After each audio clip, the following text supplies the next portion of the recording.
నువ్వు కట్టించుకున్న ఈ అందమైన ఇంట్లో నాకేమి సంబంధం? నేను ఈ శరీరములో, అదే నా అసలైన ఇల్లు. ఇంటికి ఉన్న 9 ద్వారాలకు అన్ని సమస్యలే. నాకు రక్షణ లేదు, సుఖం లేదు.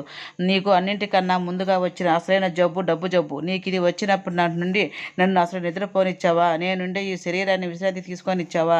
ప్రతి క్షణం ఇంకొకరితో పోటీ పడి నాలో అసూయను నింపావు. ఇంకొకరితో అనగదొక్కడానికి నాతో కుట్రలు చేపించావు. ఎన్నిసార్లు నన్ను పగతో ద్వేషంతో రగిలేటట్లు చేశావు. గుర్తు తెచ్చుకో. రోగాలు చుట్టుముట్టుతున్నాయి. ఎక్కడైనా పట్టించుకున్నావా? ఇక నేను ఈ శరీరంలో ఉండలేను, వెళుతున్నా అని ఆత్మ శరీరాన్ని విడిచిపెట్టి వెళ్ళింది. ప్రతి మనిషికి రేపటి గురించి ఆందోళన ఎక్కువైంది. దాంతో ఈ రోజు, ఈ క్షణం, ఈ నిమిషం ఆనందించడం మర్చిపోతున్నారు.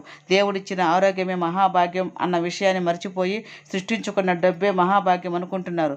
ఒక్క మాటలో చెప్పాలంటే రోగాలని రమ్మని ఆహ్వానం పంపి అవి వస్తే డబ్బు ఖర్చు పెట్టేందుకు ఆలోచిస్తున్నారు. మన అవసరాలు తీర్చుకోవడానికి, ఆనందించడానికి మనం జీవించడం కోసం కష్టపడాలి. కానీ సంపాదించడం ఒక వ్యసనం అయితే అది సమస్యలకు దారితీస్తుంది.